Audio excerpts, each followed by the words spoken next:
Welcome to BVR TV news. ఈరోజు మనం ఖమ్మం జిల్లాకి రావడం జరిగింది. మనతోని సామాజిక ఉద్యమకారుడు, అలాగే రాజకీయ విశ్లేషకులు, ప్రముఖ ఖమ్మం జిల్లాలో డాక్టర్గా విధులు నిర్వర్తిస్తూ ఉన్నటువంటి డాక్టర్ ఎంఎఫ్ గోపీనాథ్ గారు మనతోనే ఉన్నారు. ఇప్పుడు పార్లమెంట్ ఎలక్షన్స్ సందడి చాలా హోరాహోరీగా సాగుతున్నటువంటి తరుణంలో యాక్చువల్లీ అసెంబ్లీ ఎలక్షన్లలో ప్రజలు ఎలా నిర్ణయాన్ని తీసుకున్నారు, ప్రజెంట్ పార్లమెంట్ ఎలక్షన్లలో ప్రజలు ఎలా నిర్ణయాన్ని తీసుకోవాలి, ఈ అసెంబ్లీ ఎలక్షన్స్కి పార్లమెంట్ ఎలక్షన్స్కి తేడా ఏంటిది, బీజేపీ కనుక హ్యాట్రిక్ కొడితే ఇక్కడ ఏం జరగబోతుంది, ఫర్ ఎగ్జాంపుల్ హ్యాట్రిక్ కొట్టకపోతే ఏం జరగబోతుంది, సో ఇట్లాంటి లేటెస్ట్ ఇన్ఫర్మేషన్ తెలుసుకునే ప్రయత్నం చేద్దాం. నమస్తే సార్, బాగున్నారా? నమస్కారం. బాగున్నాము, మీరు బాగున్నారా? Yeah, I'm good sir. Sir, actually assembly ఎలక్షన్స్కును పార్లమెంట్ ఎలక్షన్స్కి తేడా ఏంటి సార్? అసెంబ్లీ ఎలక్షన్స్ అనేవి రాష్ట్రాల యొక్క ఆయా రాష్ట్రాల్లో ఉన్న ప్రజల సమస్యల విషయంలో ఆ సమస్యలు పరిష్కరించడానికి జరిగేటువంటి ఆ ప్రజల అభిష్టం మేరకు ఎన్నుకునేటువంటి జరిగే ఎన్నికలు. పార్లమెంట్ ఎన్నికలు దేశ పరిస్థితుల విషయంలో ప్రజల పాత్ర ఏ విధంగా ఉండాలి, ప్రభుత్వాలు ఏ విధంగా నడుచుకోవాలి అనే ఉద్దేశంతో జరిగేటువంటి ఎన్నికలు. రాష్ట్ర ఎన్నికలకును పార్లమెంట్ ఎన్నికలకి, అసెంబ్లీ ఎన్నికలకి, పార్లమెంట్ ఎన్నికలకి చాలా తేడా ఉంటుంది. వాటి యొక్క సమస్యల యొక్క ప్రయారిటీ మీద ఆధారపడి ఎన్నికలు జరుగుతాయి. ఓకే సార్, ఇప్పుడు మోదీ ప్రభంజనం సాగుతుంది, ఎక్కడ చూసినా మోదీ 400 టార్గెట్గా ప్రచార మాధ్యమాల్లో దూసుకోబోతున్నటువంటి పరిస్థితి. ఏం చెప్తారు మీరు? నిజంగా 400 టార్గెట్గా ఏదైతే వాళ్ళు పెట్టుకున్నారో బీజేపీ పార్టీ, ఈ 400ని రీచ్ అవ్వగలరా? ఒక రాజకీయ విశ్లేషకులుగా చెప్పండి. 400 ఎంపీ సీట్లు వస్తున్నాయి మాకు అని చెప్పేసి ప్రజల్ని మభ్యపెడుతూ, మిస్గైడ్ చేస్తూ 400 సీట్స్ సంపాదిస్తామని చెప్పేసి చెప్తున్నటువంటి బీజేపీ అబద్ధపు ప్రచార హోరు సాగుతుంది. దీనికి గోడి మీడియా కూడా దానికి సహకరిస్తుంది. అయితే 400 సీట్స్ రావడానికి ఒకే ఒక అవకాశం ఉంది బీజేపీకి. అది ఏమిటంటే 20 లక్షల ఈవీఎం మిషన్ని దొంగతనంగా దాచిపెట్టబడ్డాయి. ఆ ఈవీఎం మిషన్లలో వాళ్ళు ఓట్లు వేసుకొని ఆ పువ్వు గుర్తు మీద గుద్దుకుంటే తప్ప వేరే మార్గం ద్వారా 400 సీట్లు రావటం అనేది పెద్ద బోగస్ ప్రచారం. ఓకే సార్, ఇక్కడ 370 టార్గెట్గా బీజేపీ అట్లీస్ట్ పెట్టుకుంది. అంటే 400 కాకుండా అట్లీస్ట్ 370 టార్గెట్. ఇక్కడ 370 వెనకాల పెద్ద మతలబే ఉంది అన్నట్టుగా బయట పెద్ద ప్రచారమే జరుగుతూ ఉంది. అంటే రాజ్యాంగంలో కొన్ని మార్పులు చేర్పులు పెద్ద ఎత్తున జరగబోతుంది, లేకుంటే రాజ్యాంగాన్ని తొలగించే అధికారం కావచ్చు, లేకుంటే కొత్త రాజ్యాంగాన్ని సృష్టించే అధికారము యాజ్ యూజువల్గా బీజేపీ పార్టీకి వస్తుంది. మరి ఇది దేనికి సంకేతంగా తీసుకోవాలి? 370 సీట్లు కాబట్టి 470 తీసుకోమని చెప్పండి. విషయం ఏంటంటే అది కాదు విషయం. వీళ్ళు already RSS, BJP, Bajrang Dal, విశ్వ హిందూ పరిషత్, ఈ సంస్థలన్నీ కూడా, ఈ ఫాసిస్ట్ సంస్థలన్నీ కూడా ఆల్రెడీ ఒక రాజ్యాంగాన్ని రాసిపెట్టింది. అదే మనుస్మృతి. వాళ్ళ ఆ పుస్తకం పేరు ప్రాచీన రాజ్యాంగం మనుస్మృతి అని రాసి పెట్టుకుని ఉంది. అది ఆల్రెడీ బయటికి కూడా వచ్చింది, అది అమ్ముతున్నారు కూడా బయట. కాబట్టి ఆ మనుస్మృతి ప్రకారం రాజ్యం వేలాలని చెప్పేసి, ఈ రాజ్యాన్ని కైవసం చేసుకోవాలని చెప్పేసి 140 కోట్ల ప్రజల్ని, అందులో సుమారుగా 135 నుంచి 137 కోట్ల ప్రజల్ని వాళ్ళ పాదాల కింద తొక్కాలి అని చెప్పేసి, బలిచక్రవర్తిని ఏ విధంగా అయితే తొక్కారో ఆ విధంగా తొక్కాలని చెప్పేసి వీళ్ళ ప్లాన్ ఉన్నది. 370 సీట్లు, 470 సీట్లు ఇవి వస్తే వాళ్ళ టార్గెట్ ఏదైతే ఉందో ఈడీఎల్ని, ఐటీఎల్ని, తర్వాత జ్యుడిషియరీని, తర్వాత ఎగ్జిక్యూటివ్ని, మీడియాని, వీటి మొత్తాన్ని ఉపయోగించి ప్రజల హక్కుల్ని హరించి వేసి, ప్రజల హక్కులు లేకుండా ప్రశ్నించే గొంతుకలు నొక్కిపడేయాలనే ప్లాన్లో వీళ్ళు ఉన్నారు. ఇది ఇప్పటికే మనకు తెలిసిపోతుంది. ఇప్పుడు ఇద్దరు చీఫ్ మినిస్టర్ని అరెస్ట్ చేసి జైల్లో వేశారు. ఏది జార్ఖండ్ చీఫ్ మినిస్టర్ని అరెస్ట్ చేశారు, అదేవిధంగా ఢిల్లీ చీఫ్ మినిస్టర్ని అరెస్ట్ చేశారు. అయితే విషయం ఏంటంటే, ఆశ్చర్యకరమైన విషయం ఏంటంటే 19 మంది దొంగల్ని ఈడీతోటి, ఇన్కమ్ ట్యాక్స్ వాళ్ళతోటి భయపెట్టి వాళ్ళు బీజేపీలో జాయిన్ అయిన వెంటనే ఆ కేసులు విత్డ్రా చేశారు. ఆ కేసు విత్డ్రా చేయకపోయినా కూడా అట్లా ఉన్నాయి, వాళ్ళని ఏమనలేదు. అంటే వీళ్ళు రాజ్యాంగ రాజ్యాంగం యొక్క పరిధిలో ఉండేటువంటి ఎన్ఫోర్స్మెంట్ డైరెక్టరేట్ని, ఇన్కమ్ ట్యాక్స్ డిపార్ట్మెంట్ని, అదేవిధంగా సిబిఐని, అదేవిధంగా జ్యుడిషియరీని, వీళ్ళ మొత్తాన్ని కూడా ఉపయోగించుకొని వీళ్ళని భయపెట్టి వాళ్ళ పార్టీకి మద్దతు పలకాలని చెప్పి చేస్తున్నారు. అరవింద్ కేజ్రీవాల్ గారిని అరెస్ట్ చేయటం కానీ, సోరెన్ గారిని అరెస్ట్ చేయటం కానీ, ఇప్పటి వరకు జరిగినటువంటి అన్ని కేసులు ఇంక్లూడింగ్ ఓపా కేసులతో సహా ప్రజలను భయపెట్టడానికి, వాళ్ళని ప్రశ్నించకుండా వాళ్ళు చేసే దుర్మార్గాల్ని, ఈ దేశ సంపద మొత్తాన్ని కూడా గుజరాత్ మార్వాడీసీకి ట్రాన్స్ఫర్ చేస్తున్న విషయం తెలుసు. 28 మంది బ్యాంకులు దోచుకున్న వాళ్ళు 28 మంది ఉంటే 28 మందిలో 27 మంది గుజరాత్ వాళ్ళే. ఈ విషయం ప్రజలు గమనించాలి. కాబట్టి ఇంకా తర్వాత ఈ దేశ సంపదలో 1% ఉన్నటువంటి వాళ్ళకి 48% సంపద ఉన్నది ఈ దేశంలో. కాబట్టి రిచ్ అండ్ పూర్ మధ్యన గ్యాప్ పెరుగుతుంది. ఈ గ్యాప్ని ఇంకా పెంచి శారీరక శ్రమ చేసి ఎవరు బతుకు వాళ్ళు బతకాలని, ఎవరి మీద ఆధారపడకుండా బతకాలనుకునే రైతుల్ని, అదేవిధంగా శారీరక శ్రమ చేసే వాళ్ళని, ఈ శ్రమజీవుల్ని, శ్రామిక కులాల మొత్తాన్ని అణిచివేసి పీష్వా రాజ్యాన్ని తీసుకురావడానికి, మను రాజ్యాన్ని తీసుకురావడానికి వీళ్ళు ప్రయత్నిస్తున్నారు. అందుకని ప్రజలు మేల్కొని ఉండాలి. ఈ ఫ్యాసిస్ట్ పాలన పోవాలి అంటే ఖచ్చితంగా బీజేపీని పార్లమెంట్ ఎన్నికల్లో ఓడించాలి. దానికి ప్రజలు సిద్ధంగా ఉన్నారు. నిన్నగాక మొన్న వచ్చిన న్యూస్ చూడండి. రాజపుట్స్ 3 కోట్ల మంది రాజపుత్రులు, సుమారుగా రాజపుట్స్ అనేటువంటి ఒక క్యాస్టు, వాళ్ళు 8 రాష్ట్రాల్లో ఉన్న వాళ్ళు రాముణ్ణి కొలుస్తాము, బీజేపీని తొక్కుతాము, రాముని ఎత్తుకుంటాము, బీజేపీని తొక్కుతాము అనేటువంటి ఒక నినాదంతో బయలుదేరుతున్నారు. కాబట్టి ఇది నార్త్ ఇండియాలో, అంటే ఉత్తర భారతదేశంలో ఇది భయపెడుతుంది బీజేపీని. అందుకని మేము 400 సీట్లు అంటున్నారు. రైట్. మరి మీరు అంటే ఇప్పుడు బీజేపీ వస్తే ఈ రకంగా ఉంటుందని చెప్పేసి సో రీజన్స్ మీరు చెప్పుకున్నారు. మరి ఇప్పుడు సెంట్రల్లో ఎవరు రావాలని అనుకుంటున్నారు మీరు? మేము చాలా క్లియర్గా గత 1.5 ఇయర్ నుంచి చెప్తూనే ఉన్నాం. ఏమిటంటే బీజేపీని ఓడించేటువంటి పార్టీకి ఓటేయండి. బీజేపీని ఓడించే పార్టీలు ఏవైతే ఉన్నాయో మీ అందరికీ తెలుసు. సెంట్రల్ గవర్నమెంట్లో అన్ని పార్టీలు డెమోక్రటిక్గా, సెక్యులరిస్టులుగా, అదేవిధంగా రాజ్యాంగబద్ధంగా పరిపాలించేటువంటి పాలకులు ఎవరైతే ఉన్నారో ఆ పార్టీలను గెలిపించండి. ఐఎన్డిఐఏ అనేటువంటి కూటమి ఏదైతే ఉందో, ఎన్డీఏ కూటమికి వ్యతిరేకంగా ఐఎన్డిఐఏ కూటమికి సపోర్ట్ చేయమని చెప్పేసి మేము ప్రజలకు పిలుపునిస్తున్నాం. ఓకే. అంటే మీరు కాంగ్రెస్ పార్టీకి సుమోటోగా సపోర్ట్ అనేది చేస్తున్నారు ఇప్పటికి స్టిల్ నౌ, అంతేనా? కాంగ్రెస్ పార్టీయా, ఇంకొక పార్టీ అని కాదు. కానీ బీజేపీ అంత అధ్వాన్నంగా పరిపాలించే పార్టీని తీసుకురావద్దు. ఈ 10 సంవత్సరాలలో ఈ దేశంలో ప్రెస్ ఫ్రీడమ్ 185 దేశాలలో 161 స్థానానికి దిగింది. ఈ దేశంలో ఆకలి సూచిక 111వ స్థానంలోకి దిగజారింది. అంటే ఇది మాది విశ్వగురువు, మాది గొప్ప దేశం, మాది గొప్ప సంస్కృతి మాట్లాడుతున్నారు. ఈ దేశంలో బేటీ బచావో బేటీ పడావో అని చెప్పినటువంటి ఈ పెద్ద మనిషి, రెజ్లర్స్ ఆడపిల్లలు, ఈ దేశానికి పథకాలు తీసుకొచ్చి ఈ దేశం యొక్క గౌరవం నిలబెట్టిన ఆడపిల్లలు జంతర్ మంతర్ దగ్గర హంగర్ స్ట్రైక్ చేసి ధారణా చేస్తూ ఉంటే, ఆ రేపిస్టు వాడిని తీసుకెళ్ళేసేసి కొత్త పార్లమెంట్లోకి తీసుకెళ్ళాడు ఈ మోడీ గారు. బేటీ పడావో బేటీ బచావో అంటే ఆ బిల్కిస్ బానోని రేప్ చేసినటువంటి వాళ్ళని గొప్ప దేశభక్తులుగా తీసుకొచ్చేసి దండలు వేసేసి ఊరేగింపు చేశారు. ఇది వీళ్ళ బేటీ పడావో బేటీ బచావో. ఓకే సార్, ఇక్కడ మీ ఖమ్మం జిల్లా వరకే మనం మాట్లాడితే, యాక్చువల్లీ మీ ఖమ్మం జిల్లాలో ఇప్పటిదాకా ఇప్పుడు ప్రజెంట్ అయితే ఒక్క బీసీ అభ్యర్థికి ఏది ఇవ్వలేదు. అంటే MLA ticket or MP ticket or MLC whatever. దీనిపైన మీ అభిప్రాయం ఏంటి? ఎందుకంటే మీరు రాజకీయ విశ్లేషకులుగా చాలా నిశ్చితంగా అబ్జర్వ్ చేస్తూ ఉంటారు రాజకీయాన్ని. సో ఏం చెప్తారు మీరు? ఇది ఒక దుర్మార్గమైన, దురదృష్టకరమైన పరిణామం. ఈ పార్టీలు ఎవరైతే పార్లమెంట్లో పోటీ చేస్తున్నాయో, ప్రధాన పార్టీలైనటువంటి పార్టీలు 3 పార్టీలు ముఖ్యంగా, ఈ పార్టీలలో ఒక్క బీసీ నాయకుడికి కూడా ఖమ్మం జిల్లాలో ఒక సీట్ ఇవ్వడానికి వీళ్ళు సాహసించట్లేదు.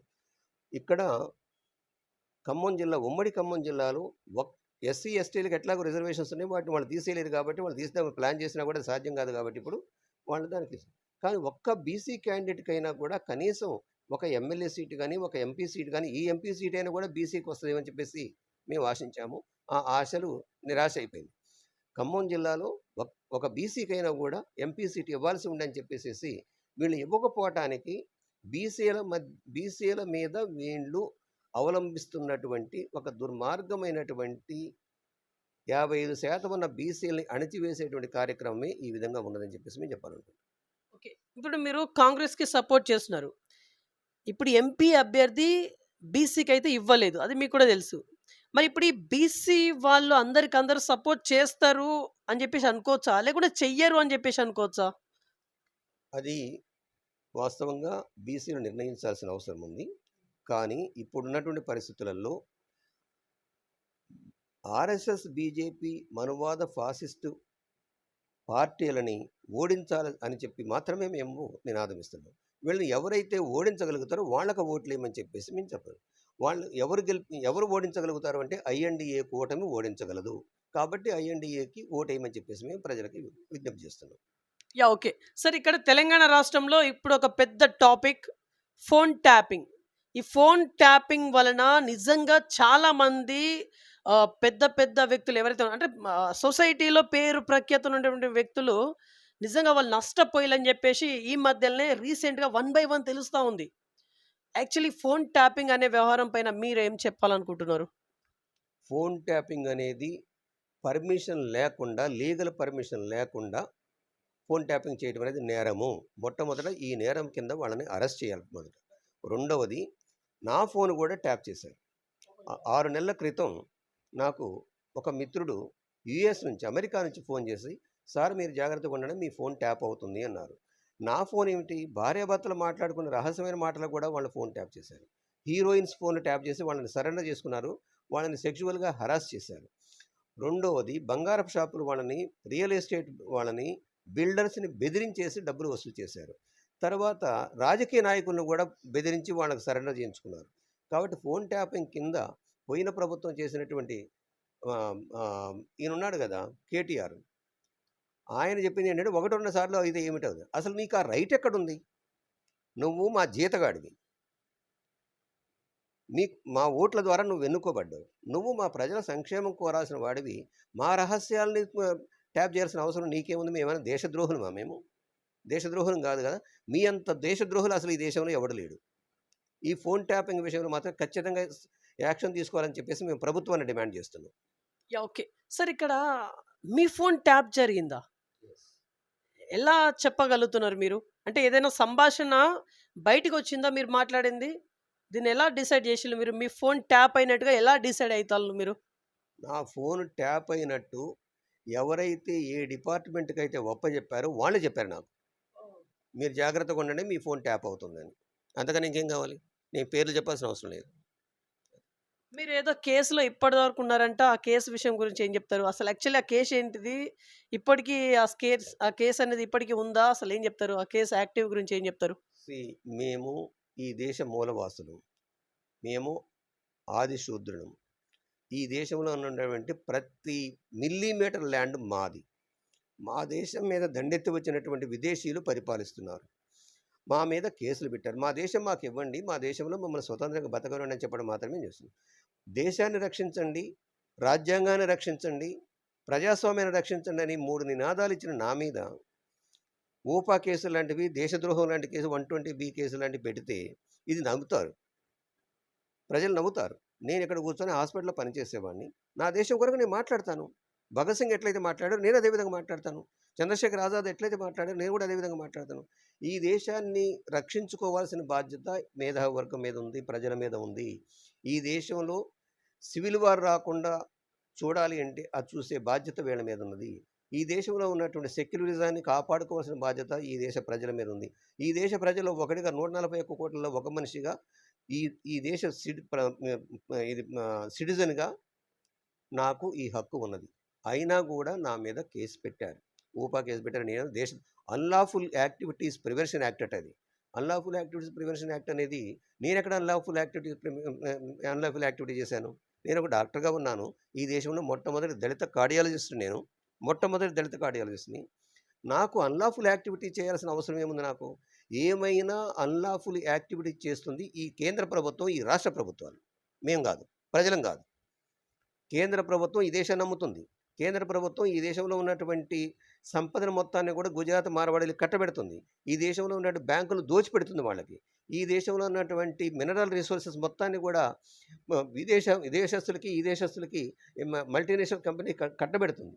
కాబట్టి వీళ్ళ దేశద్రోహులు నేనా? నేను ఈ దేశంలో ఉన్న సంపద ప్రజలకు కావాలంటున్నా. ఈ దేశంలో ఉన్నటువంటి అన్ని మతాలు కూడా కలిసిమెలిసి ఉండాలంటున్నా. ఈ దేశం రాజ్యాంగం ప్రసాదించినటువంటి హక్కు ఏదైతే ఉందో, ఏ మతాన్నైనా అవలంబించొచ్చినటువంటి హక్కుని, ఏ మతాన్నైనా ప్రచారం చేసుకునే హక్కుని ఏదైతే ఉందో దాన్ని రెస్పెక్ట్ చేయమంటున్నాం. ఇది అన్లాఫుల్ యాక్టివిటీ ఎట్లా అవుద్ది? మేము రాజ్యాంగబద్ధంగా పనిచేస్తున్నాం. ఈ దేశం రాజ్యాంగబద్ధంగా పనిచేయడానికి ఒకే ఒక తార్కాణం ఏంటంటే, మేము ఈ దేశంలో ఓట్ల ద్వారానే, డెమోక్రటిక్ ప్రాసెస్ ద్వారానే ఈ ప్రభుత్వాలను మార్చాలని డిమాండ్ చేస్తున్నాం. ఇది దేశద్రోహం ఎట్లా అవుద్ది? Okay sir. యాక్చువల్లీ ఇప్పుడు ఈ ఎలక్షన్ సందడి ఏదైతే ఉందో, ఇప్పుడు రకరకాల పార్టీ వాళ్ళు అందరికందరూ ప్రజల వద్దకు వెళ్ళేసి, అంటే గడప గడపన వెళ్ళేసి ఇది చేస్తాం, అది చేస్తాం అని చెప్పేసి, అంటే వాళ్ళ మేనిఫెస్టోని ప్రజల ముందుకు పెట్టే ప్రయత్నం చేస్తది. సార్ ఇప్పుడు ఇక్కడ ఓటర్స్ అనే వాళ్ళు ఎలా ఆలోచించాలి? వాళ్ళ మైండ్ సెట్ కావచ్చు, వాళ్ళు ఎట్లా ఉండాలి ఇప్పుడు?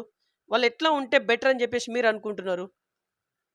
వాస్తవంగా 1947 నుంచి 2023 వరకు ఇక్కడ ఇండియా ఈజ్ బ్రోకెన్ అని ఒక బుక్ అశోక మోడీ అని అమెరికాలో ఉంటాడు. ఈయన రాశాడు.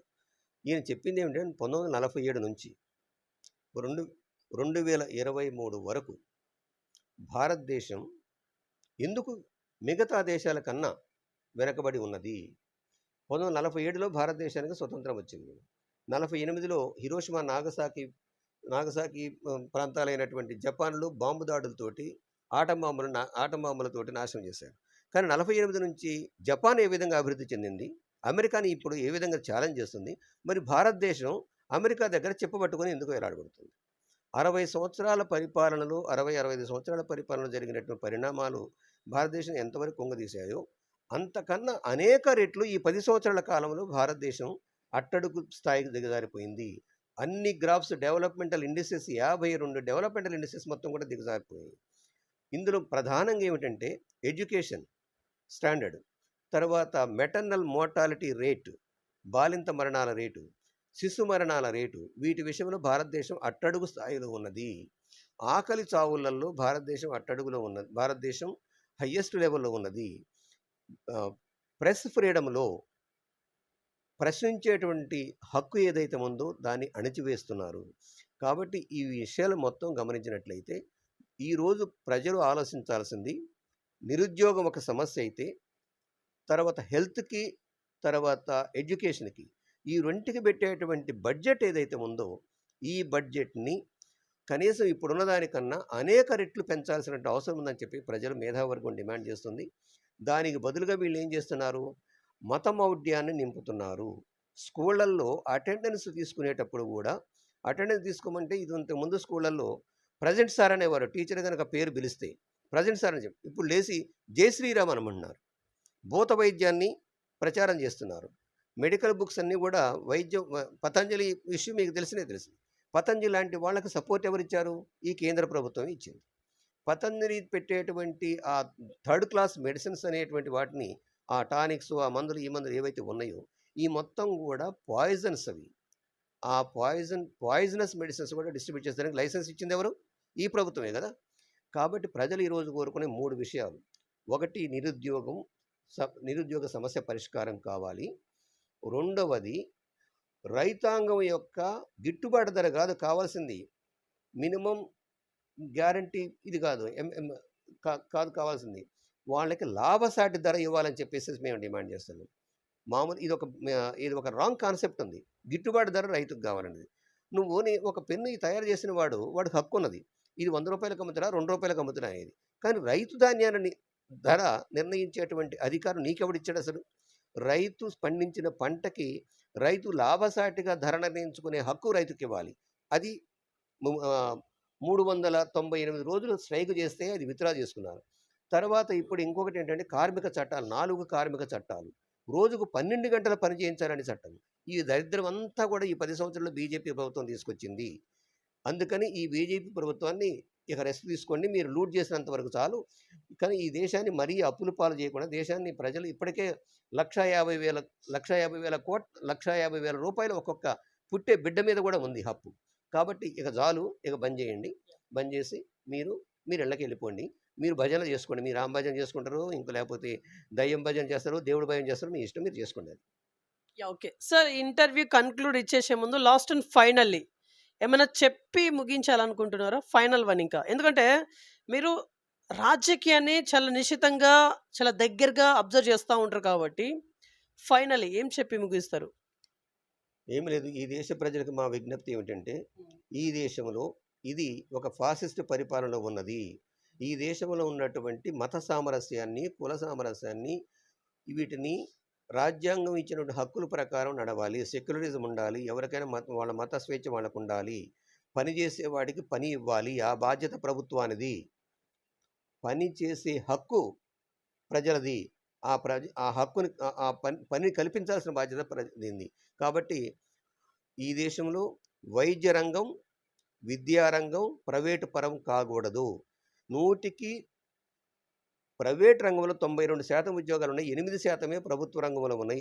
ఉన్న ప్రభుత్వ రంగాలను కూడా అమ్మి పడేస్తుంది ఈ గవర్నమెంట్.